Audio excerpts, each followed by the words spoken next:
Assalamualaikum warahmatullahi wabarakatuh. Bagaimana kabarnya semuanya? Sehat? Semoga semuanya sehat.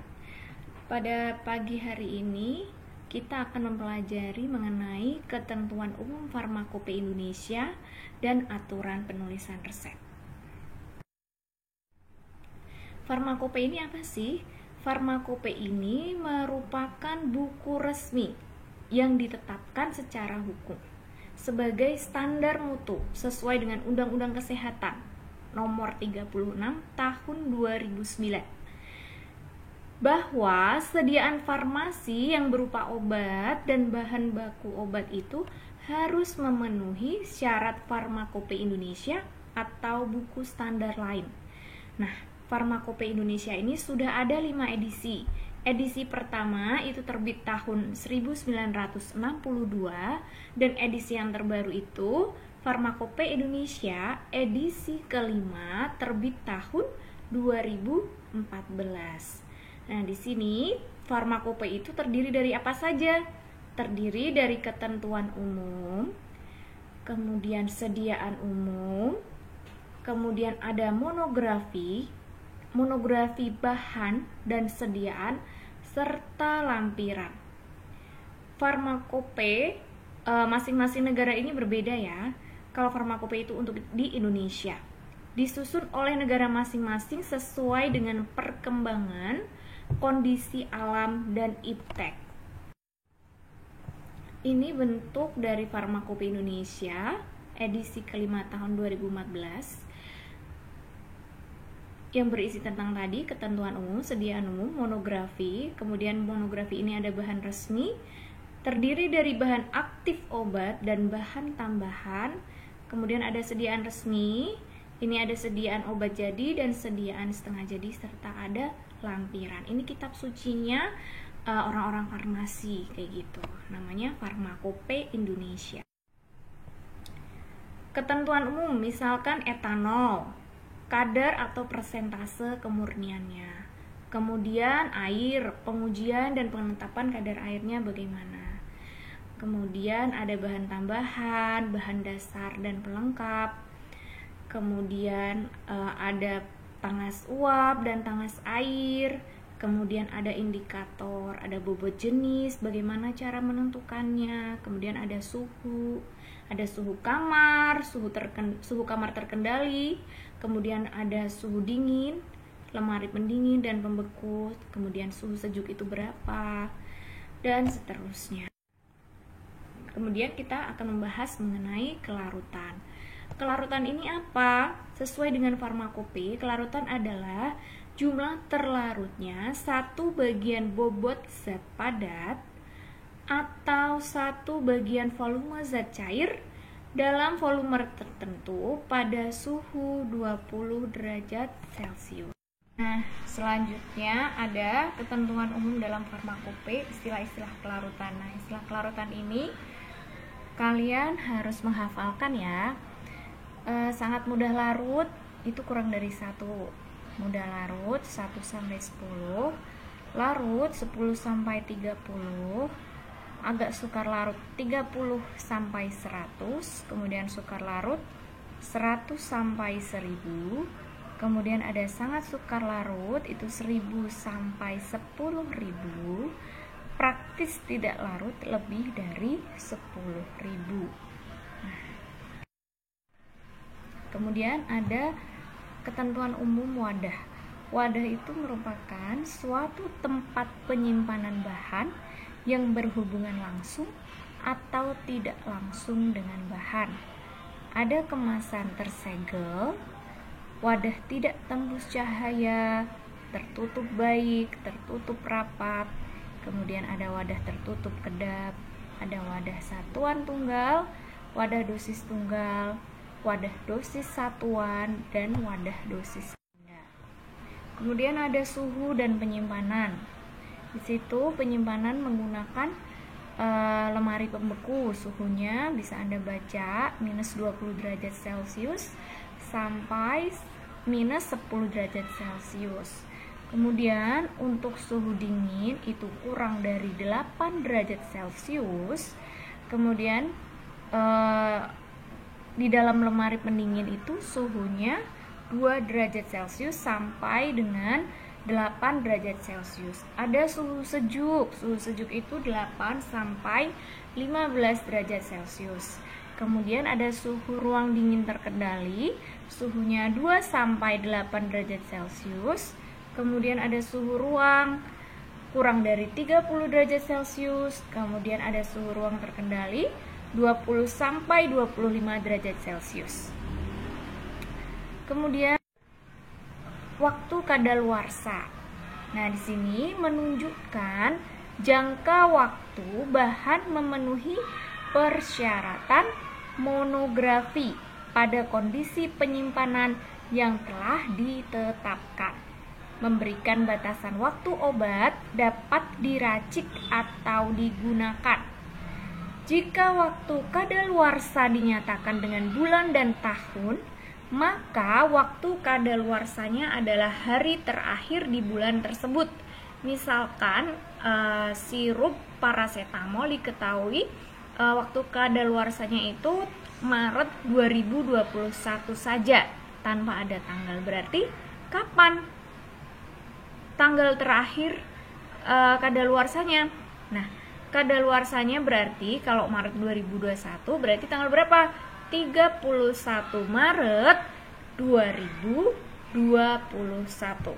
Ingat, yang dipakai adalah hari terakhir di bulan tersebut. Kemudian ada ketentuan umum kadar larutan.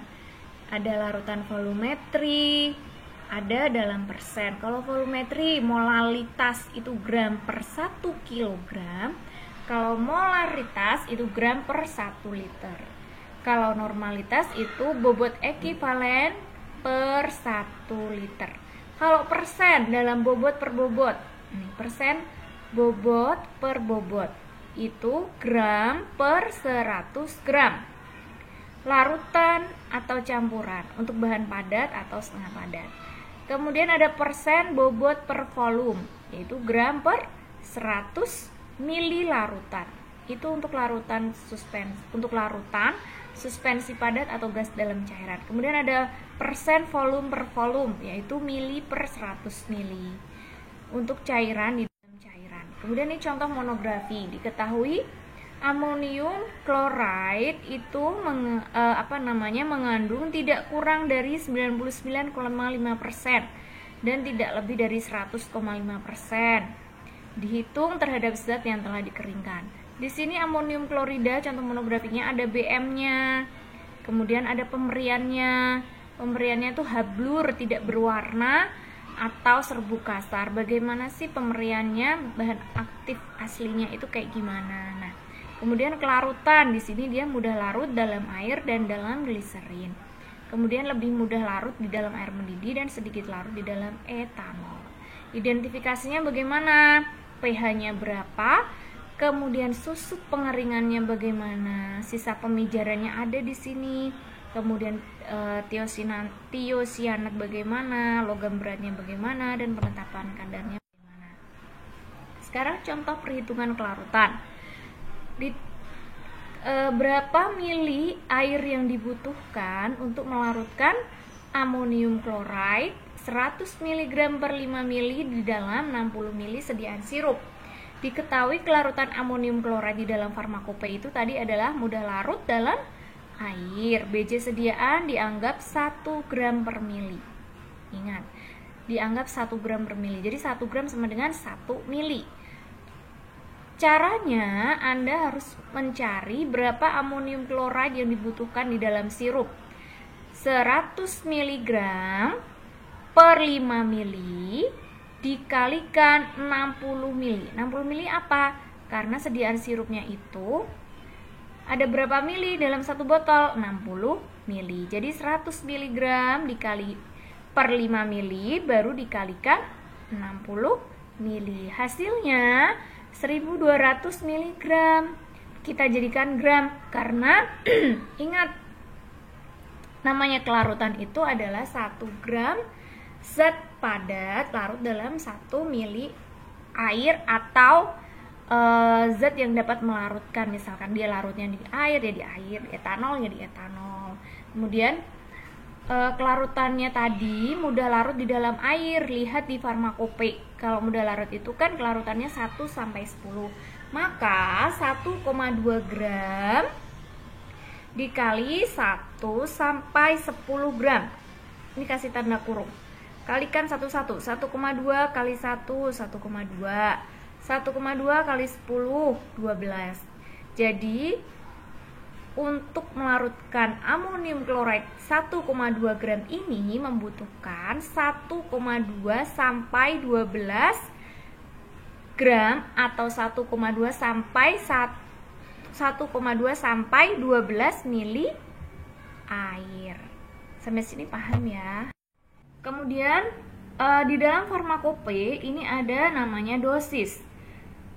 Kalian lihat di Farmakope Indonesia edisi 3. Yang belum pernah tahu atau belum pernah melihat Farmakope Indonesia edisi 3, tolong kalian segera cari fotokopiannya atau cari buku-buku yang isinya tentang dosis dalam Farmakope Indonesia edisi 3. Bagaimana cara membacanya? Cara membacanya kalian cari dulu nama zatnya. Oh, misalkan acetaminophen. Penggunaannya sebagai apa? Analgetik, antipiretik. Analgetik itu apa? Analgetik itu penghilang rasa sakit. Antipiretik, penurun panas. Acetaminophen itu nama lainnya apa sih di pasaran? Cari ya. Kemudian cara pemakaiannya bagaimana? Oral. Oral itu dengan diminum. Untuk anak umur 6 sampai 12 bulan, nih, dosis lazimnya sekali minum itu 50 mg.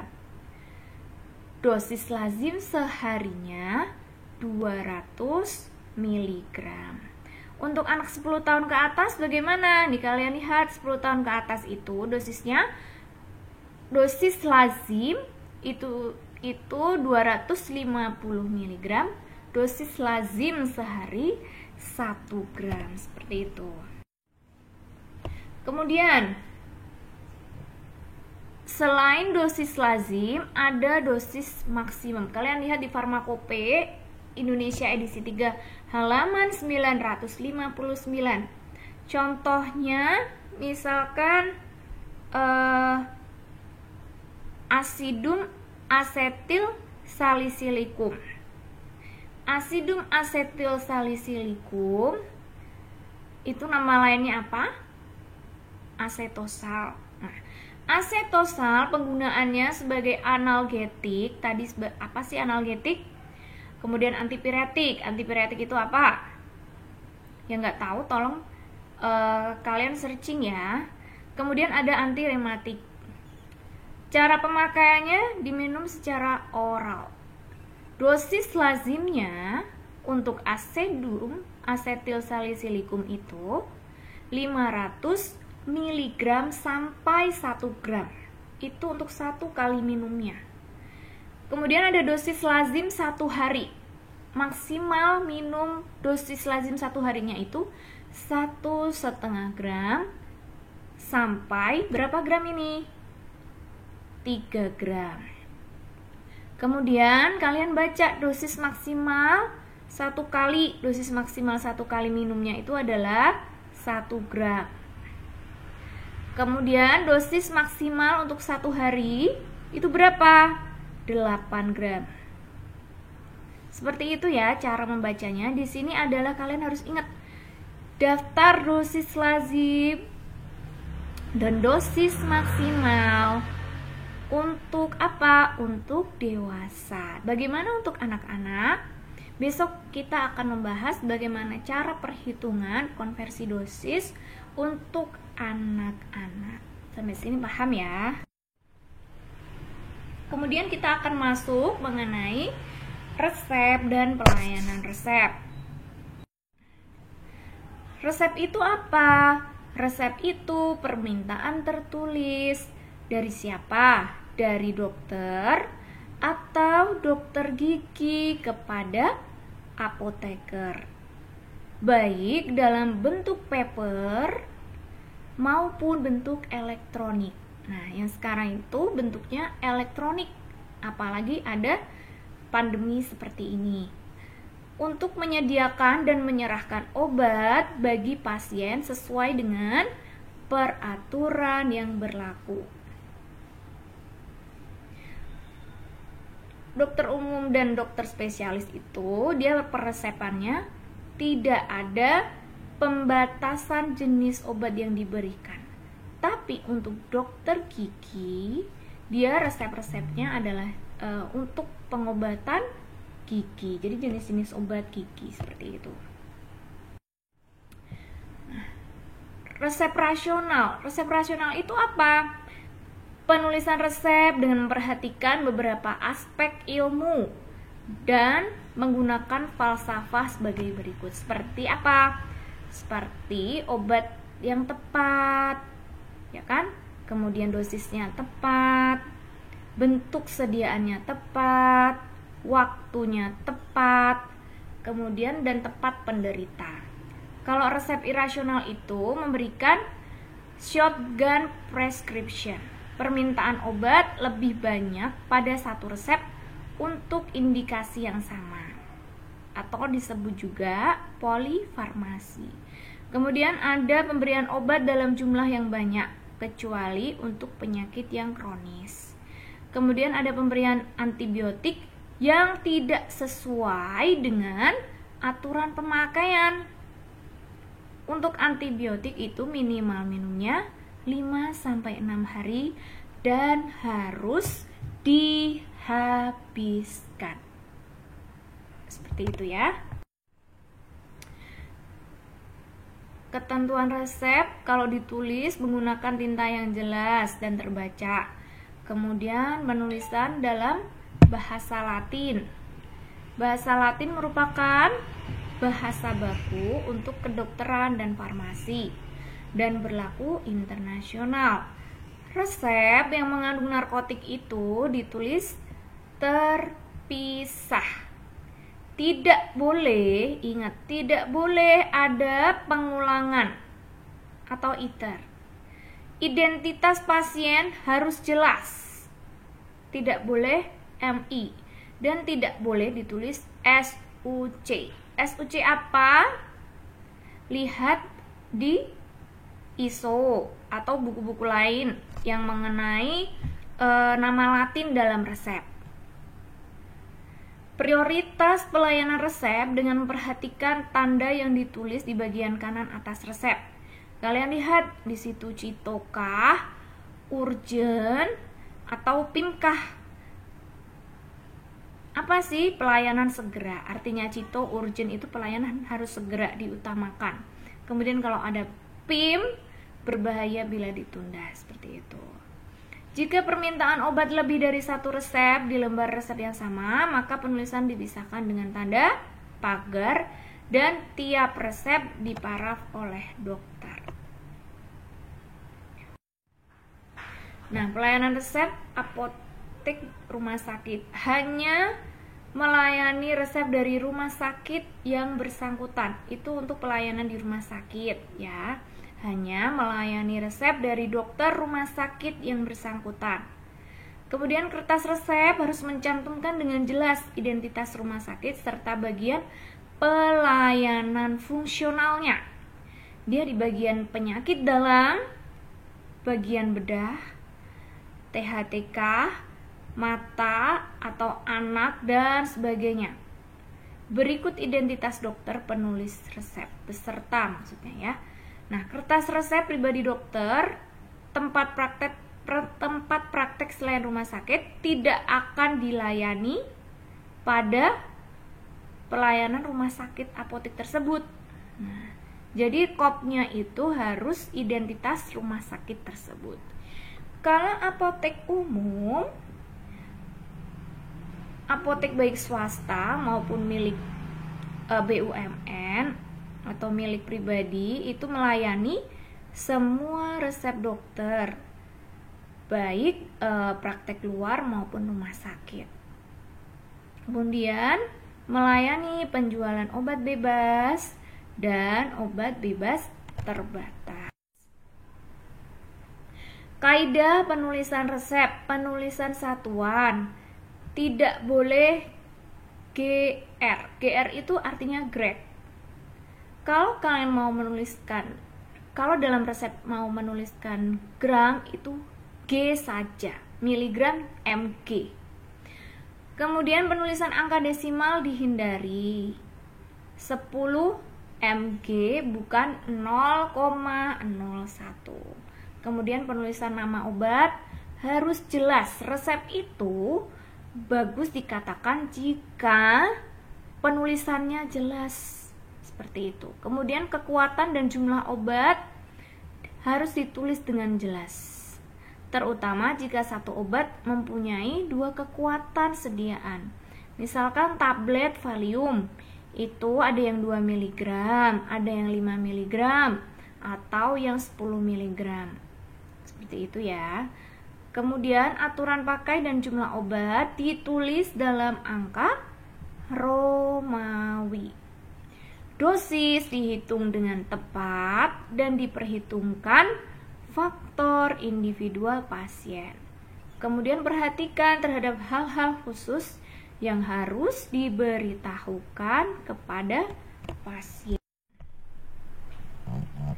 Ini penulisan obat pada resep. Nama resmi obat sesuai dengan farmakope dan buku resmi lainnya. Misal tadi asidum asetil salicilikum. Kemudian bisa pakai nama generik obat atau yang umum dipakai. Contohnya asetosal, kemudian chloramphenicol. Atau ditulis merek dagang obatnya sesuai nama dari industri. Misalkan aspirin. Aspirin ini dari industrinya apa? Bayer. Kemudian kemisetin dan sebagainya.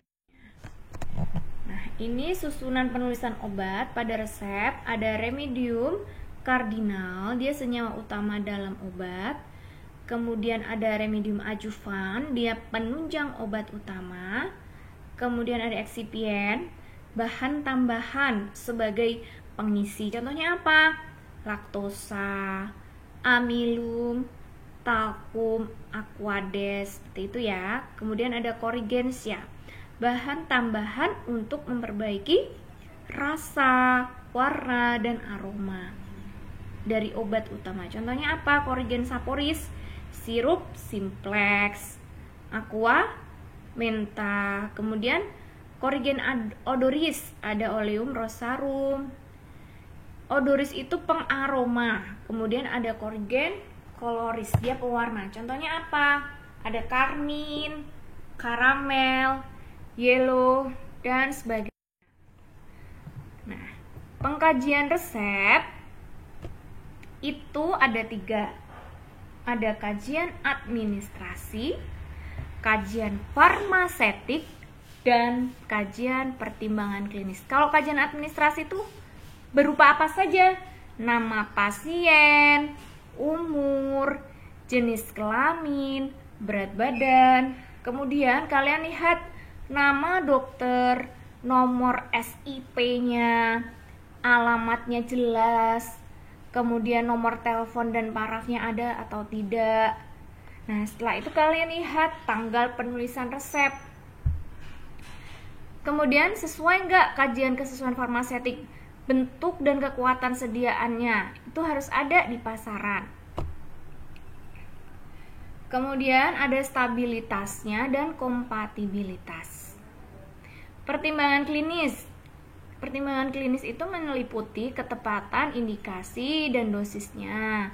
Kemudian aturan cara dan lama penggunaan obat. Misalkan tadi, kalau misalkan ada resep antibiotik, tapi dia lama penggunaannya itu enggak 5-6 hari, atau enggak sampai dihabiskan cukup, atau dokternya nulis cuma 2 hari aja. Nah, ini kalian sebagai apoteker harus menghubungi dokter penulis resep. Yang harus hati-hati juga adalah jika kalian mendapatkan resep narkotik, itu biasanya banyak sekali disalahgunakan. sekarang tuh udah mulai pinter-pinter orang mau nebus narkotik, tapi dengan cara-cara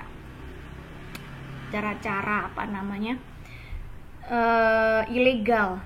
Nah, kalian harus menghubungi dokter penulis resep. Kemudian ada duplikasi dan polifarmasi. Kemudian ada reaksi obat yang tidak diinginkan, ada kontraindikasi dan interaksi. Contoh resep seperti ini. Ada nama dokternya, kemudian SIP-nya, kemudian alamat prakteknya di mana, ada nomor handphonenya biasanya, kemudian alamat rumahnya di mana, kemudian ada tanda resep, kemudian ada apa ini? Tanggal penulisan resep.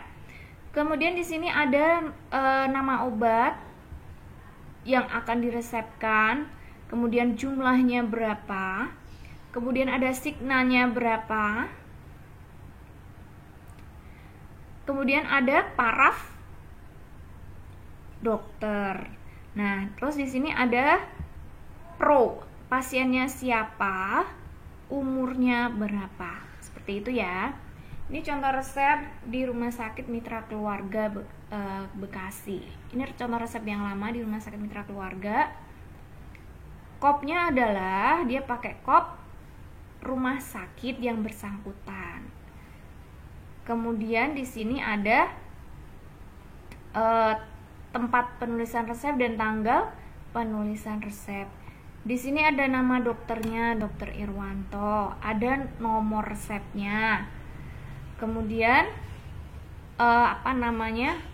ini nama pasiennya Bella. Kemudian di sini ada tanda R, ada resep. Kemudian nama obatnya, obatnya ini Lamisin. Kemudian sediaannya dia pengennya dalam bentuk sirup, jumlahnya cuma 1 flash. Kemudian signanya 3DD CTH 1,5. Ini signalnya ada. Kemudian paraf dokternya ada. Sampai sini ya, paham ya? Ini untuk pasien Bella, pronya Bella, usianya 3 tahun.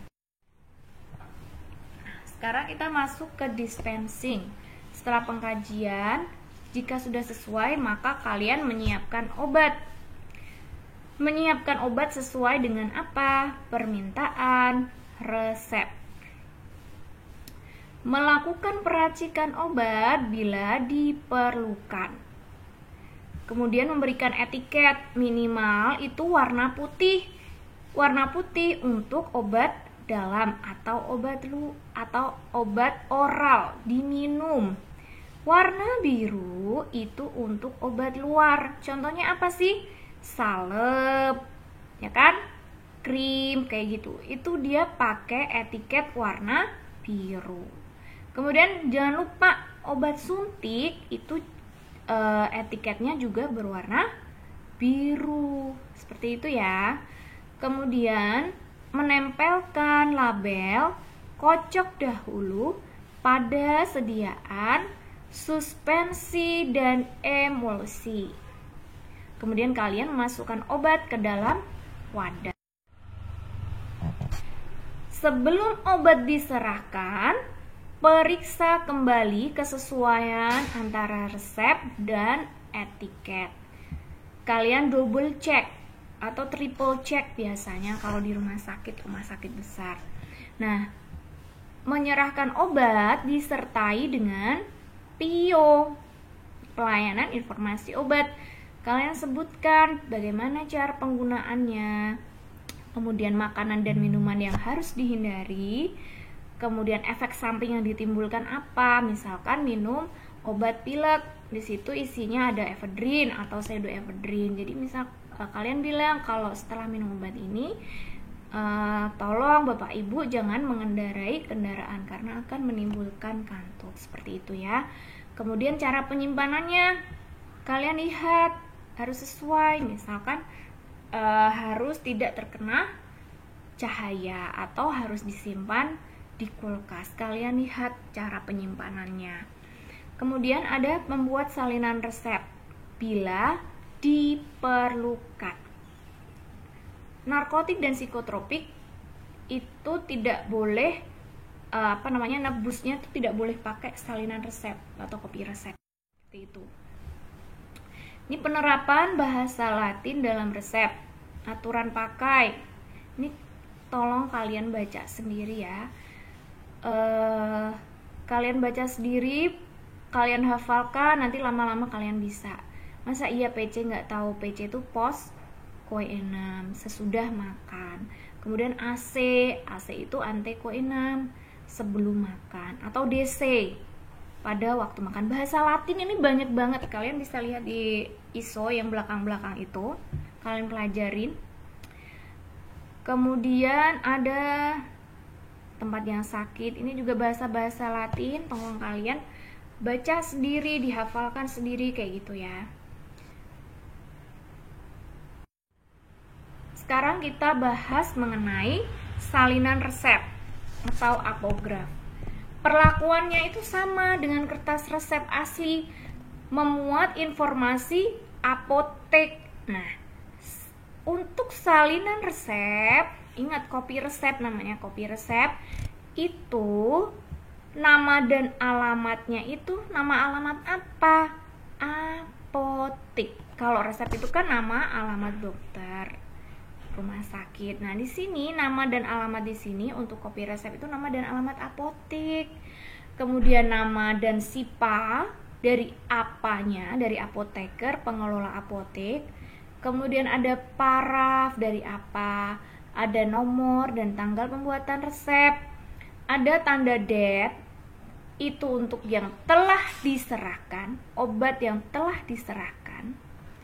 Nedet untuk obat yang belum diserahkan atau endet. Kemudian dapat diberikan atas permintaan siapa? Dokter. Ada tanda apa? Tanda iter atau pengulangan di kertas resep asli dan penderita. Ingat, dapat diberikan atas permintaan dokter jika ada tanda apa? Tanda iter. Salinan resep hanya boleh diperlihatkan kepada dokter penulis resep, pasien yang bersangkutan, kemudian apoteker dan petugas kesehatan yang berwenang. Contoh kopi resep. Kalian ingat, tadi kalau tadi resep itu tadi kopnya kop apa? Kop dokter atau kop rumah sakit. Di sini kopnya kop apotik, apotik Cerme, jalan apa, nomor teleponnya berapa, ditambah nomor SIPA-nya ya, nomor SIPA apotekernya siapa. Kemudian salinan resep dari dokter siapa, dokter gigi, dibuat tanggal berapa, nomornya berapa, untuk siapa. Kemudian ada tanda R, persis kayak yang ada di resep. Nama obatnya apa? Sesuai. Lanarif 450 nomor 30. Signanya harus sesuai 1DD1. AC tadi apa? Ante koenam, sebelum makan. Terus diminum pagi. Kemudian ada tanda nedet, berarti obat sudah diserahkan atau belum? Belum diserahkan, makanya nedet. Kalau sudah diserahkan tulisannya apa? Det. Seperti itu ya. Kemudian ini contoh klorfenon. Terus obatnya ini Daincap. Berikan dalam kapsul. DTD nomor 30. Signanya 3DD1PC, 3 kali sehari, 1 kapsul. PC tadi apa? Setelah makan. DID itu Daindimedio sudah diberikan setengahnya. Tolong ya yang misalkan terutama yang dari SMA nih, kalian baca-baca, kalian latihan, kalian baca-baca nama-nama Latin, terus ya minta diajarin lah, sharing yang anak SMK yang udah pintar tuh, tolong sharing dengan temennya kayak gitu. Di sini yang kurang apa? Tidak ada paraf dari siapa? Apotekernya, ya kan? Di PCC di sini kamu tanda tangan si apotekernya. Pengelolaan resep sekarang kita bahas. Resep yang telah dikerjakan disimpan sesuai dengan apa? Urutan nomor dan tanggal pembuatan. Resep yang mengandung narkotik itu dipisahkan dan diberi garis bawah warna merah. Resep itu disimpan kurang lebih 5 tahun. Setelah itu dapat dimusnahkan, bisa dibakar atau cara yang lain yang sesuai. Kemudian pemusnahan resep diatur menurut ketentuan yang berlaku. Nah, kita masuk ke pengadaan, pengelolaan, dan penyerahan. Diperoleh dari pabrik farmasi. Kemudian PBF, kan yang buat obat itu kan pabrik. Nah, pabrik farmasi mendistribusikan kemana? Ke PBF. PBF itu apa sih? Pedagang besar farmasi. Kemudian PBF mendistribusikan kemana? Ke apotik, ke instalasi farmasi di rumah sakit, kayak gitu ya. Kemudian yang harus diingat adalah PBF-nya ini harus PBF yang legal, yang sah. Kemudian memenuhi standar sesuai ketentuan dari Farmakope dan buku resmi lainnya. Pemesanan berdasarkan SP, surat pesanan yang diketahui dan ditandatangani oleh apa. Penyimpanan dan penyaluran diatur secara administrasi. Sekarang menyimpan obat dalam wadah yang sesuai dengan etiket dan label yang jelas. Kondisi ruang penyimpanan diatur untuk mencegah kerusakan obat karena udara, suhu, cahaya, atau sinar. Kemudian obat yang berbahaya atau toksik disimpan di dalam lemari yang terkunci, ada 2 pintu, ya kan? Dengan 2 kunci yang berbeda. Kalian pelajari bagaimana cara menyimpan obat narkotik dan psikotropik. Kemudian waktu kadaluarsa obat dicantumkan pada wadah. Nah, demikian selesai untuk materi pada hari ini. Semoga bermanfaat untuk kalian. Jangan lupa, misalkan kalian belum jelas, silahkan diulang kembali rekaman video pada kuliah hari ini. Semoga bermanfaat, semoga sehat selalu. Wassalamualaikum warahmatullahi wabarakatuh.